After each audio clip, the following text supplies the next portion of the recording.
ایرانی پاسداران انقلاب نے امریکی دعووں کو مسترد کرتے ہوئے کہا ہے کہ آبنائے ہرمز مکمل طور پر ایران کے کنٹرول میں ہے۔ کسی بھی جارحیت کا بھرپور جواب دیا جائے گا۔ پاسداران انقلاب کے ترجمان بریگیڈیئر جنرل محمد علی نائینی نے کہا ہے کہ اگر امریکہ یہ دعویٰ کرتا ہے کہ ایران کی بحریہ تباہ ہو چکی ہے تو امریکی صدر ٹرمپ ہمت کریں اپنے بحری جہاز خلیج فارس میں بھیج کر دیکھ لیں۔ ترجمان کے مطابق جنگ کے آغاز سے اب تک ایران تقریباً 700 میزائل اور 3600 ڈرون امریکی اور صہیونی اہداف کی جانب داغ چکا ہے۔ علی محمد نائینی نے خبردار کیا ہے کہ ایران کے پاس اس سے بھی زیادہ طاقتور ہتھیار موجود ہیں جو ابھی استعمال نہیں کیے گئے۔ ایران اس وقت تک حملے جاری رکھے گا جب تک خطے میں طاقت کا توازن دوبارہ قائم نہیں ہو جاتا۔ ایران نے برطانیہ کو خبردار کیا کہ اگر برطانوی بحریہ آبنائے ہرمز میں اپنے جنگی جہاز بھیجتی ہے تو ایران اس کے جواب میں فوجی کارروائی کر سکتا ہے۔ ایرانی حکام کا کہنا ہے کہ آبنائے ہرمز خطے کا حساس سمندری راستہ ہے اور یہاں کسی بھی غیر ضروری فوجی سرگرمی کو ایران اپنی سلامتی کے لیے خطرہ سمجھتا ہے۔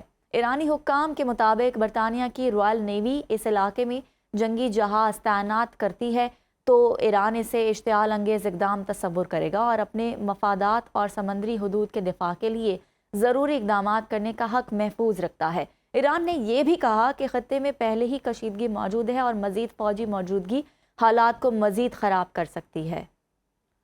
پوپ لیو کی امریکہ، اسرائیل اور ایران سے فوری جنگ بندی کی اپیل۔ پوپ لیو نے ویٹیکن سٹی میں اتوار کی عبادت کے بعد کہا کہ مشرق وسطیٰ کے عیسائیوں اور تمام خواتین اور حضرات کی نمائندگی کرتے ہوئے میں اس کشیدگی کے ذمہ داران سے اپیل کرتا ہوں کہ جنگ بند کی جائے۔ انہوں نے کہا کہ خطے میں لوگ تنازع شروع ہونے کے بعد گزشتہ 2 ہفتوں سے جنگ کے بدترین اثرات میں مبتلا ہیں۔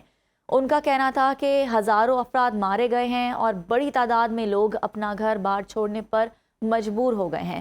ان حملوں میں اپنے پیاروں کو کھونے والوں کے لیے دعا کرتا ہوں جہاں اسکولوں، اسپتالوں اور رہائشی علاقوں پر حملے کیے گئے ہیں۔ پوپ لیو نے کہا کہ تشدد کبھی بھی انصاف، استحکام اور امن قائم نہیں کر سکتا جس کے لیے لوگ انتظار کر رہے ہیں، لہٰذا مذاکرات کے راستے کھولیں۔ لبنان کی صورتحال پر بھی تشویش کا اظہار کرتے ہوئے انہوں نے کہا کہ لبنان کی صورتحال انتہائی تشویشناک ہے۔ امید ہے کہ مذاکرات کے مواقع سے لبنان کی حکومت کو ملک میں پائیدار امن قائم کرنے میں مدد ملے گی اور لبنان کے عوام کو سہولت ہوگی۔ ترک صدر رجب طیب ایردوان نے اسرائیل پر تنقید کرتے ہوئے کہا کہ خون کا پیاسا نیٹ ورک غزہ کے بعد اب ایران اور لبنان پر بھی اسکولوں اور ہسپتالوں کو نشانہ بنا رہا ہے۔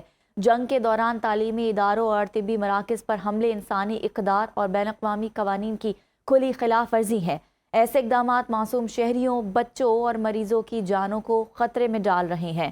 خطے میں کشیدگی مزید بڑھ رہی ہے۔ صدر ایردوان نے عالمی برادری سے مطالبہ کیا کہ وہ فوری طور پر ایسے حملوں کو روکنے کے لیے مؤثر اقدامات کریں اور عام شہریوں کے تحفظ کو یقینی بنایا جائے۔ امریکہ اس وقت ایران پر انتہائی مضبوط اور واضح پوزیشن رکھتا ہے۔ امریکی صدر کے ایلچی مائک والٹرز نے کہا ہے کہ ایران کی جانب سے کسی بھی جارحانہ اقدام یا خطے میں عدم استحکام پیدا کرنے کی کوشش کو برداشت نہیں کریں گے۔ انہوں نے کہا کہ امریکہ اپنے اتحادی اور مفادات کے تحفظ کے لیے ہر ممکن قدم اٹھانے کے لیے تیار ہے۔ ان کا مزید کہنا تھا کہ امریکہ کی حکمت عملی کا مقصد خطے میں استحکام برقرار رکھنا اور ایران کو ایسے اقدامات سے روکنا ہے جو عالمی امن یا علاقائی سلامتی کے لیے خطرہ بن سکتے ہیں۔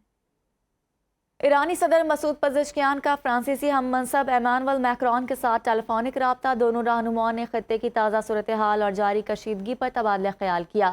فرانسیسی صدر میکرون نے مسعود پزشکیان سے بات کرتے ہوئے کہا کہ خطے میں حملوں کو فوری طور پر بند کیا جانا چاہیے اور آبنائے ہرمز میں جہازوں کی آمد و رفت جلد بحال ہونی چاہیے۔